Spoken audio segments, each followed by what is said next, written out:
and welcome to day two of the Shield Conference. I am pleased to introduce you to a good friend of mine, Emmanuel. Thank you, Andy. Thank you, Angelina. And thank you to all the wonderful people who have tuned in from yesterday even till now to help us get a little bit more insight and build synergies and collaborations across the globe towards the common goal of ensuring a safer internet for all. Like Andy just said, your humble servant, Emmanuel. Everyone calls me Manny across the globe. From I wear many hats, and one of them is with the Ghana Internet Safety Foundation, where I'm a founder and CISO, and also with a recent initiative with the Trust and Safety Africa Academy, where we doing awesome work with a team of folks around the globe who are donating their time and resources to get TNS going on the continent. So this morning, I just want to touch on a topic that is, I think, dear to all of us. For each organization or individual or founder or player in the TNS and online safety space, everyone is looking for some funding. Everyone is looking at innovative ways of doing research and making an impact in your own little way towards the greater good. But as we all know, everything is shifting and changing just over the last 3 or 4 months. So this morning, I just want to share a little bit of insights.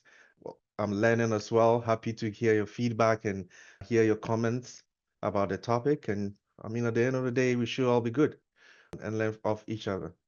So here we go. So the theme is Africa's digital battlefield and tackling research gaps and funding deserts and the mental toll of online harm. So these are three big things that we have put together. And we must understand that Africa has always got a unique challenge when it comes to adopting global solutions that are supposed to be applied in local context.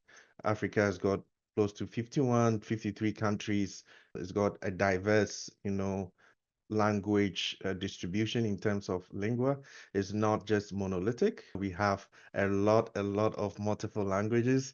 So it's always imperative for solutions or policies that are developed from the global south or global north to make sure that it's applicable to folks on the African continent.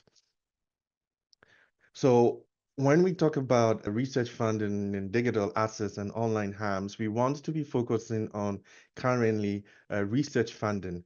And just to give a little bit of data, it is known that African nations allocate an average of just 0.45% of their gross domestic product to research and development, just 0.45%. And let this figure sink in. 0.45% of African governments allocate this much of their gross GDP towards research and development, which is significantly lower than the global average of 1.7%. So even from the statistics, you can tell that African governments or African countries, they are in their preference of expenditure or budgeting, they don't put a lot of weight on research and development. You realize from academia to CSOs to industry that there's a strong emphasis on doing innovative research, but then turning over the research to actual practical solutions, there's also a big gap. So it is imperative to drive home the point that I'm pretty sure, my African colleagues on the webinar can attest to this, and even parts of Europe where you can have a great innovative research topic in online harms or trust and safety, but where do you go and get the fund? Where do you go and get the resources to help you execute this project? for for now, like the holy grail of funding is Safe Online. Everyone is wanting to go to Safe Online. Everyone is wanting to go to UNICEF. Everyone is wanting to go to Tech Coalition and even big tech to get funding for research initiatives. But is it enough when those deserts or wells dry up? Where do we go for our research funding? So it is imperative that we understand that we need to get our African countries and authorities, stakeholders, to invest more in research and development, especially in trust and safety. Now, Mali invests approximately 0.66% of GDP in research and development. Senegal, that's 0.54%. And my own country, Ghana, dedicates about 0.38% of GDP to research and development. Again, clearly, it is not enough. When you look at foreign direct contributions to R&D on the African continent, Burkina Faso receives 60% of its research and development funding from foreign sources. Senegal receives 41% of funding externally, and Ghana receives 31% of its R&D budget from foreign entities. So there's a over-reliance averagely on receiving funding from external foreign entities to be able to implement projects or research activities on the continent. And you and I know that most of the time when you are getting external funding, as much as it is good, there's always some level of restrictions as to what you can use the funding for. As against, when you're getting the funding from your local government or from other private alternative sources, where you can have the wiggle room to even amend and change your research topics or broaden your research scope. So one of the challenges that we are seeing on the continent is over-reliance on foreign external sources for funding, and also the lack of government input or interest in research and development over the broad scale. But specifically for online harms, it is pretty much non-existent.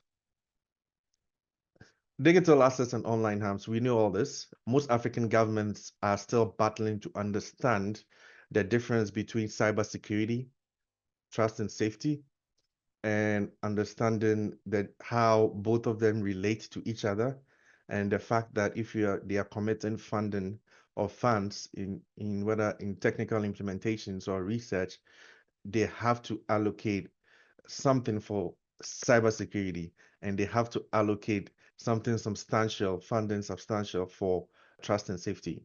So it is also imperative for operators in this area to demystify and separate, the conception about what is cybersecurity, what is trust and safety, what is online harms. When they understand the difference, it is much easier to appeal to their consciences and also get them interested in the research topics or projects that we want to get across. Now, I just put in a bit of the mental health implications because it is a rallying call, especially in this time over the last few years, to zoom in on mental health implications of the technologies that we use, not just social media, but now with the advent of artificial intelligence, it is ever more important for both the social workers of the internet, trust and safety professionals, and the end users, the communities that we deal with, to understand very much how all these technologies impact our mental health. So digital assets and online harms, again, we must understand that there's about 28% of Africans use the internet, highlighting a significant digital divide that limits the continent's ability to fully leverage digital technologies. So, simply put, internet penetration on the continent is not that high, but year on year it is increasing. But when you go to country-specific, statistics, South Africa has over 95% of its children regularly accessing the internet. Out of the 95%, approximately 70% of the children use the internet without parental consent. And on my slide, you see something I call the public web and the deep web, or the deep web sometimes is called the dark side of the internet. What we normally use, or what we normally call as the internet, the Google, the LinkedIn, the websites we visit, your favorite news portal, counts across as only 4% of the entire internet. 96% of what we call the internet sits in the deep web or the dark web, right? And that is where most of the harm is done, where the perpetrators or the cyber criminals or the peps usually operate in this space as well. The reason why I brought this up is for us to understand that when we are setting up research topics or we are trying to get funding, it is much advantageous to let our audience or potential donors understand the structure of the internet, the basic structure of the internet, and to let them know that, hey, when you open social media app or you go to your favorite news portal, you are just on the surface. But there's a dark side where some of these harms usually happen that we need to tackle. So, hey, this is my research. Give me whatever money that you have. Let me go do some work and make some impact. I'm just saying it simply, but you and I know that's not how it works, in getting funded. But in generally, that is the approach that we want to take. So you jump to specifics like online sexual abuse. On average, 11% of internet using children in 6 Eastern and Southern African countries have experienced online sexual abuse in the past year. We all know of the Disrupting Harm report. We all know of the Safe Online reports. We know of the We Protect Global Alliance report on CSAM and OC across the continent. But what you and I need to ask ourselves is, what are we doing in our countries in respect of generating scientific data that will support most of the online harms that we are seeing? If you have a conversation with any of the tech players from platforms, from the African's perspective, and you tell them, hey, my country, we are experiencing a lot of cyberbullying, they would need you to back it up with some research data, because they will go back to their system, to their platform, and then they are able to tell from their back end if a particular country is seeing a surge in a particular online harm, especially for those of us on the continent who look to Meta, TikTok, Snapchat, and all these companies to support interventional programs and to support research activities. They need the data. And how do you get the data? You can't manufacture it. You need to have some collaboration in country, right? To be able to get credible data and scientific data to support the arguments for some of the projects that we are doing. So Africa needs data. African countries need to generate data. The data you get through research, the research funding you will get through innovative approaches, not just waiting for global funding sources, but approaching individuals and private organizations within your country and demystifying the idea about cybersecurity. Now, back to some of the mental health implications, we have the common mental disorders. You know, for example, again, I'm using South Africa as a base because they've got a lot of publications in this space on the continent. A 12-month prevalence of CMDs, including anxiety, mood, impulse control, and substance use disorders, is 16.5%. There's a high impact of social media on mental health. And recently, I was with ACOSA, that's a group of organizations on the African continent dedicated to child online protection.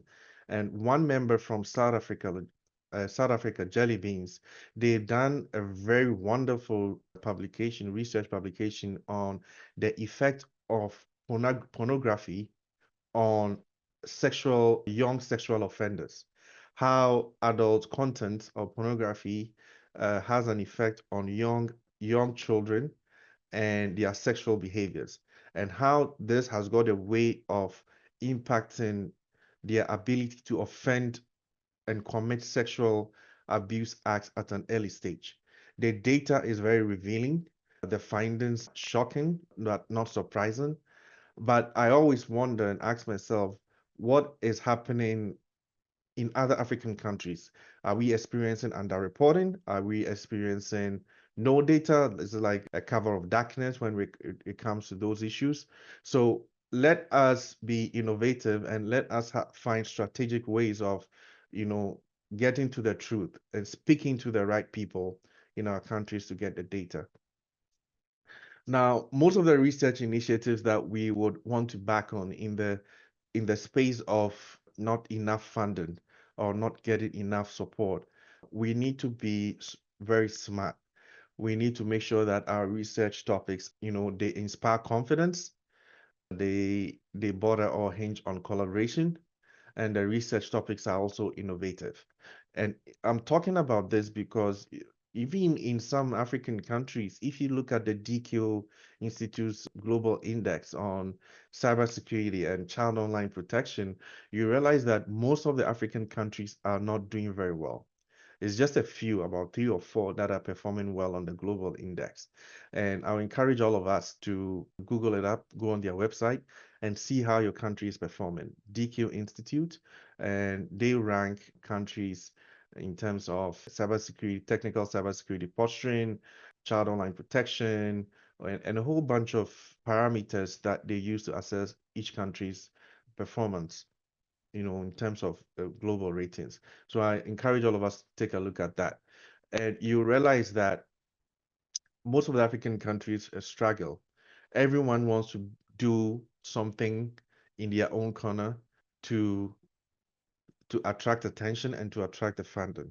But what I know is that there has been, even from the donor side, there has been some subtle switch in their approach to assessing project proposals. They will look more favorable to projects that, have collaboration, or that epitomize collaboration between multiple entities. Call it a consortia or a consortium of organizations coming together to tackle a particular research issue. So you want your project to inspire confidence. Pick on something, or pick on a topic that is innovative, that is on the back of something that has been done already. You do your literature review, you do your methodology approach, but you make sure that the topic is built on something that has been proven to be successful somewhere else. But at the same time, there is a local context to the problem that you're trying to dig into. Some platforms on the African continent, organizations are doing well in this area of supporting research. I can mention the Africa Online Safety Platform, AOSAP, that is powered by Impact Amplifier. There's Blue Mind Foundation's Mental Health Initiative. There's one in Nigeria called Hair Fashions. That's Confessions, but Hair Fashions mobile application. There's African Declaration on Internet Rights and Reform Freedoms. And I'm bringing all this up. There's more. And I'm just saying all this because we know what Donald Trump is doing with, USAID, and how it's having a tremendous impact across the globe in terms of research. Now, I'll just jump quickly to the desert, right? So the desert, I call this a desert towards the oasis, but one of the institutes, global, is the National Institute of Health, NIH. It does support a lot of research or health-related activities across the globe. They are also facing the Donald Trump effect, and we just have to adjust and be ready to deal with the impact of that cut. The EU is always also doing and supporting African Union research. But how do you, as an organization, assess these platforms or these resources? My advice is always to partner up, partner up, partner up, partner up. Don't be a lone soldier. Don't be a lone organization trying to grab the funds to do a project. Partner up with a sister organization in another country, or even within your own country. Form a consortium. You can be the leading organization, but make that move towards synergy and collaboration. And I believe that will be key. We have the African Research Excellence Fund as well. And I'm saying all this in the context of online safety, or trust and safety, so that we don't lose focus, that we are in a space that is changing and growing day by day and week by week. So not a lot of people understand what we do on the African continent. They don't understand the industry we're operating from. So it is important for you to break it down and make it relatable. Otherwise, we will speak a lot of technical jargon, and at the end of the day, they will say, okay, we will give the money to the funding to the cybersecurity people to investigate why there's so much cybercrime and there's so much this, and let's invest in firewalls and all the technical stuff. So let's break it down and make it easy. So the solution, I've already mentioned a few of them, moving towards the oasis. We have to enhance in research and development investment, encouraging our governments and local authorities to increase domestic funding and reducing reliance on foreign sources that can also foster innovation and technological advancement. Let's talk to our local authorities, not just the governments. We can approach most of African countries have what we call traditional authorities, the chiefs and the kings and the queen mothers, the traditional rulers in our communities. Let's make approaches to them. Let's explain to them what we are trying to do. And I've had the benefit of engaging in such an initiative, and we did get some funding to help with our research, and I was surprised, but the traditional ruler was very excited about what we were trying to do, and because they had seen the effects, and he was also a parent, so we understood the impact of social media on in his community and even in his personal home. So let's be creative. We should promote digital literacy and safety, and I'm sure all of us in this space are constantly doing that, even on our social media channels. But let's take it to the streets. That's what I say, to the bus stops, to the bus stations, to the hospitals, to the marketplaces.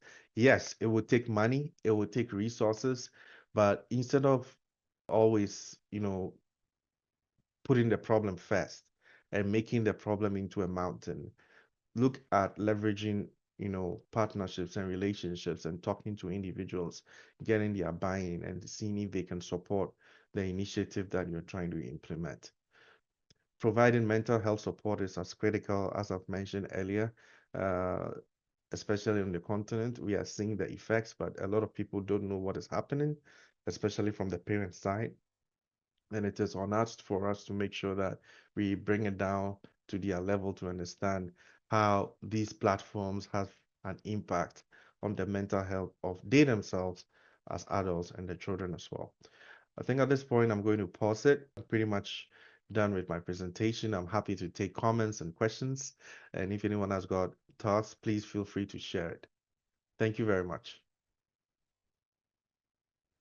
Thank you very much, Emmanuel. Absolutely fascinating talk and presentation. I have a lot of interesting things to talk about. You talked about research, actually, which is super interesting because I think this is an area as well that, in fact, we don't even know what research is out there and who's doing what, where, and how. To give you an example, in the UK alone, there's 200 pieces of research that are going on at present. And now we look at what research is going on in other countries and what research has happened. So even when we talk about collaboration and coordination, we need to collaborate and coordinate on the research and finding the gaps. As you said, you know, will that show a gap that some specific research is needed in your country or any of the other countries? So we need to bring all this research together as well. So that was a super interesting topic. And you also mentioned about the understanding of cyber threats, when you speak to people. And I think this is where, we have to go back to basics. What is it we are all talking about? Are we talking online safety, internet safety, digital safety, e-safety? And how do they all fit together? I don't know what your thoughts are about that, but I know you touched on it, so super interesting. Just to rehash what you just said, the verbiage, even on the African continent, is confusing sometimes. People use different terminologies and verbiages for some of the things that we deal with, like e-safety, cybersecurity, digital citizenship, digital wellness, online safety. In some contexts, it could be the same, but can we get to a point where we can use a couple of words or terms to describe what we do to make it easier for our audiences to understand where we're coming from? When I was at Trascon last year, I I was in a session that was talking about pig butchering, and it was by the former, I think she was a state attorney general down here in Santa Clara, California. And she had kind of like an interesting chat with, I think it was Paul or Raphael. about using the term pig butchering, where some of the panelists felt that the term pig butchering was a little bit demeaning for the victim, for the victim to be classified, hey, you've been butchered, as against using a more humane term that said, oh, this is a victimized, this is a victim of a scam, right? Now, her position was that I need to use pig butchering to make it loud and clear to the world that is actually something bad. But then the other argument was that we don't like pig butchering because it has a mental toll on the victims. So we also need to come to a point and have, some commonality in how we address our governments and address the issues that we deal with. So just to rehash what you just said, and totally in agreement with you. For example, you in your country, for Ghana, for example, we can make an approach to a group of banks or organizations to form a coalition where they can dip in a little bit of, CSR funding, corporate social responsibility budget. They can commit maybe 1% or 0.5% into a kitty or a common fund that will support trust and safety related issues. But the one of the ways that they would agree to do it is if it has a direct benefit to them, and two, if it fits into their corporate social responsibility agenda. And we need to make them see and understand that this has an impact on you. You're a bank manager, you have a family, yes, they are on social media, right? You pharmaceutical company, yes, you have kids, you have workers that stay on social media, yes, you are going to be impacted. So we need to create the need and align research, that will speak to the needs. And we all know that funding organizations will not just give you the money. They need to see credible data. They need to see scientific data before they would even have some audience with you. So I agree with you. There's so much work to do, but uh, I think collaboration is key. Yeah. Absolutely. I will. We are past time, but we've got a bit of flexibility. It's not a problem. If we'll open it up, if anybody's got any questions or comments, they can ask here. I know everybody can reach out to you as well. And I tell you what, for a few more minutes, if you like, if you just want to do a very short talk about the Trust and Safety Academy, because this is a fabulous initiative. You've got the floor, Emmanuel. So go on, sell it. Yeah, all the attention is on me right now. Yeah, I've got Yeah, the absolutely. okay. Let me have my 15 seconds of fame, Andy, and I'll just Go. say thank you to the wonderful program that has been put together and to all the audience that are watching right now. I just want to introduce the Trust and Safety Africa Academy. It is a wonderful initiative. It was birthed between a conversation I was having with my good friend Andy and also with Joy from Impact Amplifier. She's been wonderful. And amongst a lot of the folks that I can see online, from Edith, Evelyn, Confidence, and all these are wonderful individuals across the African continent who have expressed interest in the academy. And what we are trying to do is to educate a generation of African youth, early professionals who understand what trust and safety is about, who would want to learn about it and, pick up careers in TNS and also impact local policies and be at the conversations and be at the table where decisions are made from the grassroots up. We are having conversations. We're asking for folks like your good self to donate your time. We ask for 1 hour of your time to be a facilitator, to be a mentor, to be a guest speaker. So it's an open invitation. If you're interested, just reach out to me on LinkedIn, just search up my name as you see on the screen and hit me up. Hey, interested, I want to be part of the academy as a facilitator or as a guest speaker for the next cohort, hopefully somewhere in September. And we would gladly sign you up and work with you. The only catch is we are not heavily funded. We are not funded at the moment, so we are doing this out of our pockets. So we are not able to pay you for your time. So please see this as a pro bono activity, but just getting to have the idea that this is going to grow big and it is an opportunity to be part of something that is going to go places across the continent. Is putting TNS on the international marketplace from the African perspective is going to make a huge impact. We are also welcome to work and partner with organizations that can offer internships. Trusted Tech Africa has just expressed interest in offering internships, which is awesome. You can look them up, trustedtechafrica.com. Everything in Moderation UK is also interested in working Ben Whitelaw. If your organization is looking for TNS interns to do research, to do some part of your initiative in your country, come to us. Let's talk. We don't charge money. We don't expect you to charge us for, facilitating. And you can take the graduates, the top of the best, and work with them in your country. So the floor is open.